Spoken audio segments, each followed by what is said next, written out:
In this episode, we are going to look at the causes behind the troubles in Northern Ireland.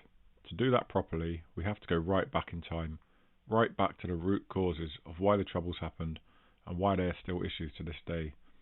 So we need to start with the foundations of Irish identity. What are they? To answer that, we have to go back to around 500 BC. At this point, we're talking about a Celtic Gaelic island. Ireland was a tribal, warrior-based society. It had its own laws, the Brehon laws, and it had its own language, Old Irish, which was Gaelic language. This wasn't just culture in the abstract. Law, language and identity were all tightly connected. Authority came from kinship and custom, not from central state or an external ruler. For the next 500 years, Irish identity remained broadly the same. Around Ireland, other peoples existed, the Britons and the Scottish peoples, namely the Celtic Britons and the Picts. There were interactions between them. There was trade and there were some limited contacts, but by and large there was no major conflict. Irish Celtic society developed on its own terms. That matters because Irish identity wasn't shaped by conquest or occupation during this period, it was shaped by continuity.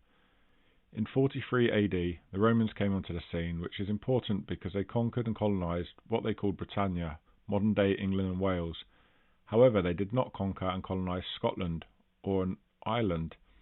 Of course, there are interactions, there was some trade and later religious influence, but Ireland remained predominantly Celtic. That situation lasted for around 400 years. So while Britannia, or what would later become England and Wales, was developing infrastructure, cities, laws and administration under strong Roman and Latin influence, Ireland was not. Instead, Ireland continued to develop its identity through its Celtic bloodlines, laws, languages and customs. What this creates is a clear and growing distinction. Two islands, close together geographically, are developing in very different ways. One under empire and central administration, the other outside of it. That distinction does not disappear later, it compounds over time. Ireland continues to grow without being absorbed into a wider imperial system. Moving forward to 410 AD, the Western Roman Empire begins to collapse. Britain, Europe and former Roman Britannia are plunged into turmoil. This period is often referred to as the Dark Ages.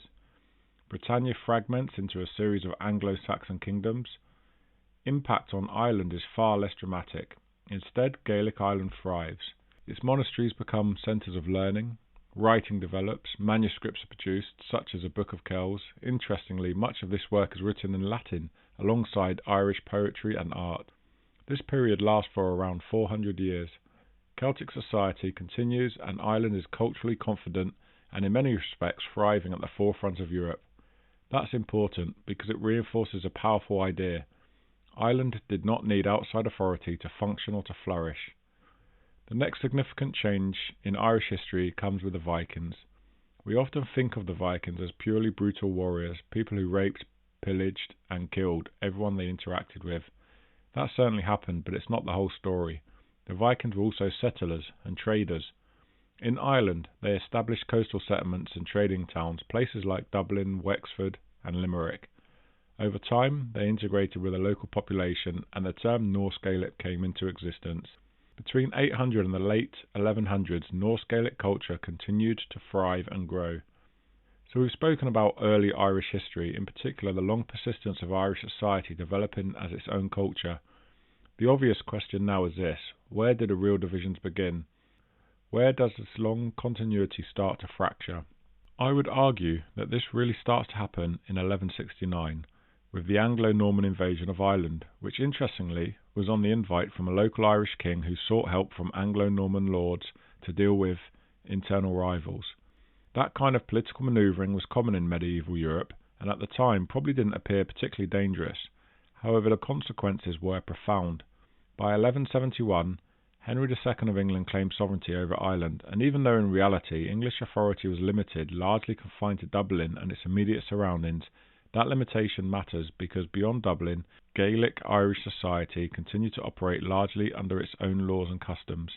Two very different systems existed side by side: English rule shaped by Anglo-Norman and Roman legal traditions, and Gaelic Irish society rooted in Celtic heritage.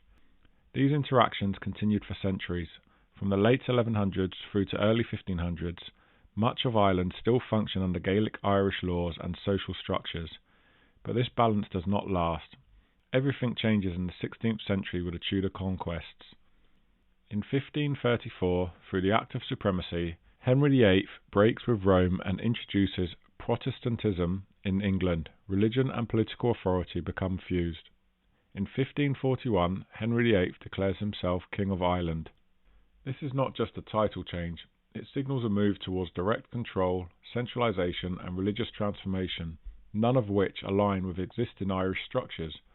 What follows is a period of sustained conflict. Between 1594 and 1603, the 9 Years' War takes place in Ireland, not to be confused with the later Continental 9 Years' War fought in Europe at the end of the 17th century. This is effectively the last stand of Gaelic Ireland. When it ends in defeat, it marks the collapse of an independent Gaelic political power. In 1607, the collapse becomes unmistakable with the flight of the Earls. Gaelic leadership disintegrates. Noble families and ruling elites either flee to Catholic Europe, are dispossessed and marginalised, or are absorbed into English systems of power through land grants and titles elsewhere. This creates a power vacuum which the English administration exploits deliberately and effectively. Shortly afterwards, the Ulster plantations begin. Protestant settlers are placed on confiscated Catholic land, predominantly in the northern regions of Ireland.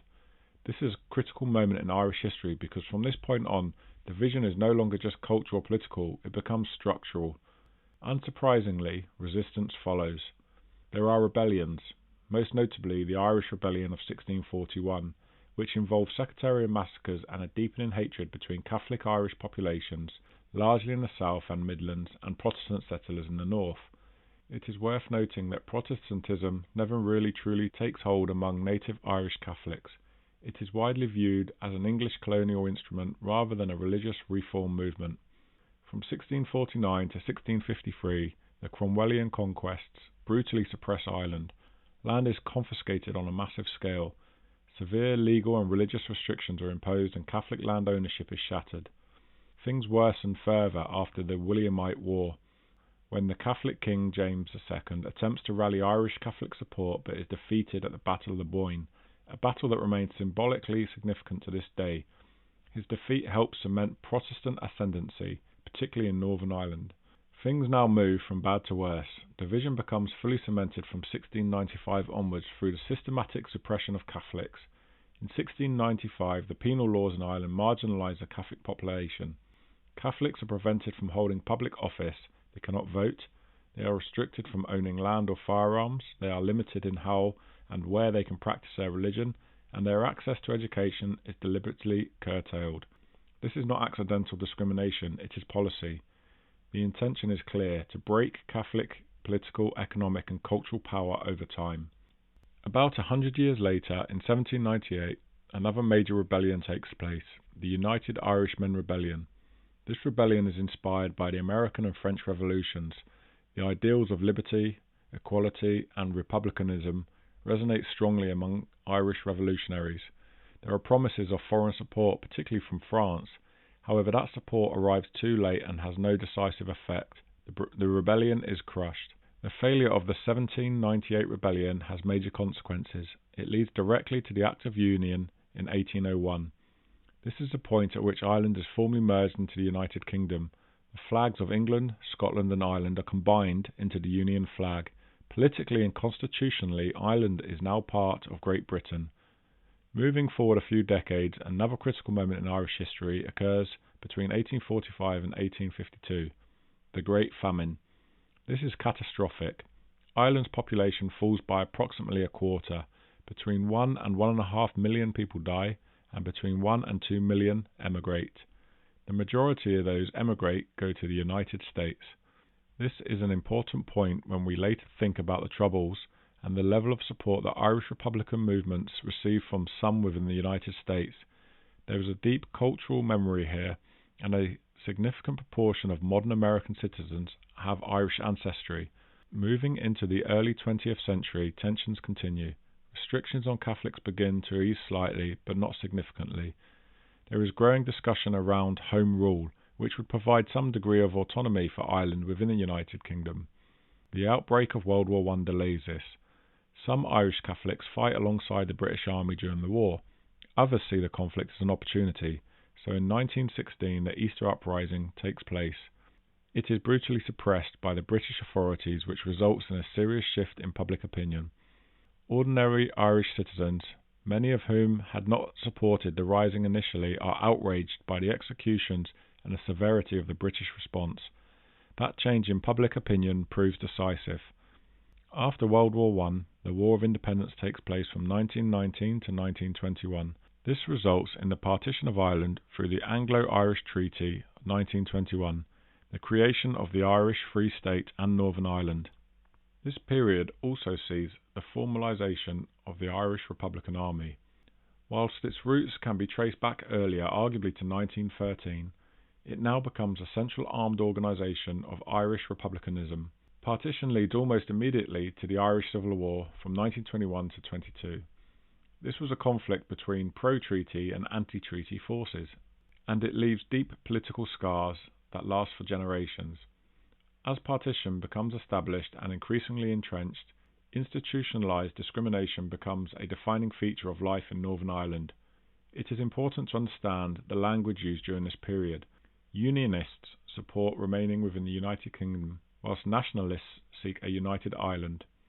Within these camps, more hardline identities emerge: loyalism on the Unionist side and republicanism on the nationalist side.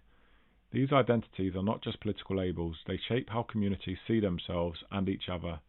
From the 1920s through the 1930s, Catholics face systematic bias across multiple areas of daily life. This includes discrimination in housing, employment, and voting. Electoral boundaries are deliberately manipulated through gerrymandering, ensuring continued Unionist political dominance even in areas with substantial Catholic populations. A point to note is that the descendants of the Protestant settlers in the north of Ireland consider themselves Irish, British, or both. They have lived on the island for generations, in some cases for hundreds of years. They have land, communities, and an identity rooted in place. On the other side, there are long-established Catholic communities, predominantly in the south, but also in significant numbers in the north. These communities have experienced decades, if not centuries, of institutional discrimination, particularly within Northern Ireland, reinforcing a sense of exclusion and injustice. The 1920s and 1930s are therefore not a period of stability. They are a period in which inequality becomes normalised and political grievances harden. In 1937, a new Irish constitution is adopted, where the Irish state further asserts its sovereignty. While this solidifies identity in the south, it has the opposite effect in the north. For Northern Unionists, this development deepens a sense of separation and alienation. Northern Ireland responds by further entrenching its identity as part of the United Kingdom. In 1949, the Republic of Ireland formally leaves the British Commonwealth. This marks another symbolic and political break.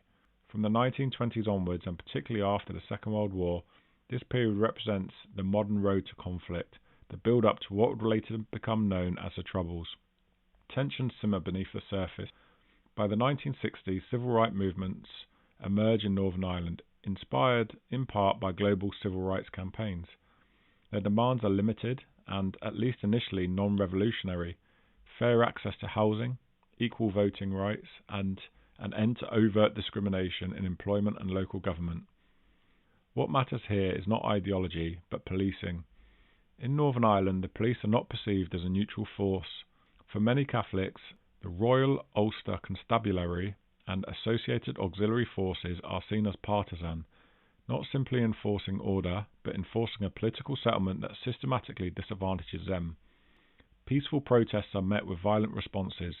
Policing becomes confrontational and communal tensions escalate rapidly. From a historical perspective, this is critical. Civil rights movements depend on the assumption that the protest will be met by restraint, negotiation, or reform. When protest is met instead by force, arrests, and collective punishment, the logic of non-violent mobilisation begins to break down. The issue is not simply violence, it is legitimacy.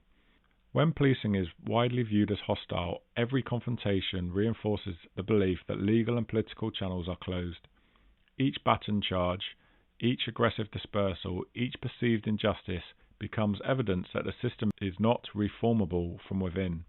By the late 1960s, the conditions for large-scale violence are already in place, not because violence is inevitable, but because non-violent options are increasingly seen as ineffective. With the eruption of sustained violence, the British Army is deployed to Northern Ireland in 1969. At first, this deployment is not universally opposed. In some Catholic areas, British soldiers are initially seen as a stabilising force, particularly in contrast to local policing, which is widely reviewed as hostile and sectarian. This initial reception is important because it shows that violence had not yet become the default or preferred option for many communities. However, from a military perspective, deploying soldiers for internal security is always a high-risk undertaking. Armies are trained to defeat enemies, not to manage civilian populations. Their presence is inherently political, even when their intent is neutral. Once troops are placed between communities and a state, they inevitably become the visible force of authority, and therefore the focus of anger when the authority is contested. Soldiers are also a poor substitute for policing. They operate under different rules, different training, and different assumptions about threat. Mistakes that might be survivable in conventional warfare can be disastrous in a domestic setting. When that distinction is misunderstood or blurred, legitimacy erodes rapidly. That erosion reaches a decisive point in 1972 with Bloody Sunday. During a civil rights march in Derry, British soldiers shoot and kill unarmed civilians. This is not simply a tragic incident. Strategically, it is catastrophic. In counterinsurgency and internal security operations, legitimacy is the centre of gravity. Once a population no longer believes that the state force is constrained, impartial and accountable, no amount of tactical success can compensate. This event has enormous consequences. British forces are increasingly seen not as neutral peacekeepers, but as occupiers, and in some eyes as murderers. From both a military and a moral perspective, the consequences are catastrophic. Trust in the British Army within the Catholic communities collapses almost overnight. In that vacuum, the Provisional IRA gains significant support, growing strength, even from overseas such as the US, relating to the point discussed earlier, and their core argument, a united Ireland and the removal of British forces, resonates with a growing section of the population. Its appeal is not based solely on nationalism or Republican ideology. It rests on a claim of protection. The Catholic communities must defend themselves, and the British forces can only be removed through sustained violence. At the same time, political alternatives struggle to compete. Where politics appears too slow, ineffective or compromised, armed action offers clarity, identity and immediate purpose. Once that logic takes hold, escalation becomes self-reinforcing. A point of clarification. The IRA did not suddenly appear in the late 1960s. In the aftermath of the British Army's deployment, the organisation split. One faction became known as the official IRA, which increasingly pursued a political and ideological route and moved away from sustained armed struggle. Alongside it emerged the Provisional IRA, which committed itself explicitly to an armed campaign. The Provisional IRA positioned itself as a defender of Catholic communities and as the force that would drive the British out of Ireland. Armed struggle became central to its strategy. From this point onward, the troubles escalate dramatically, and what follows is a prolonged period of intense violence. There are mass casualty bombings, assassinations, and sectarian killings. The conflict spreads beyond Northern Ireland itself. In 1979, a member of the British royal family, Lord Mountbatten, is assassinated by the IRA. There are also attempts to assassinate senior political figures, including a near miss involving the British Prime Minister Margaret Thatcher in 1984. The conflict grinds on for decades, but eventually a political pathway begins to emerge. In 1998, the Belfast Agreement, also known as the Good Friday Agreement, is reached. The Provisional IRA declares a ceasefire and begins a process of standing down its armed units. Decommissioning does not happen immediately. Full disarmament is only completed in 2005, largely due to a deep lack of trust between former enemies. During this period, while the Provisional IRA moves away from violence, republicanism increasingly pursues its objectives through Sinn Féin as a political party. It is important, however, to note that not everyone accepts this settlement. Dissident Republican groups also emerge. These groups reject the peace process and continue to engage in sporadic violent activity but remain limited in scale and support. Today, Northern Ireland remains a society divided along religious and political lines. Protestant and Catholic communities often live in close proximity, but separation by district is still clearly visible. So to conclude, the history behind the Troubles is long and complex, stretching back to the foundations of Irish identity itself. Divisions between native Irish and settlers, and later between Catholic and Protestant communities, did not emerge suddenly, they developed over centuries. By the 20th century, those divisions had been firmly cemented.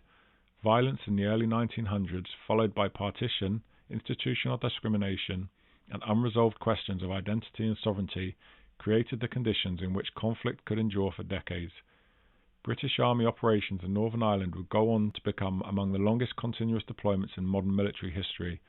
Although large-scale violence has ended, the underlying tensions have not disappeared.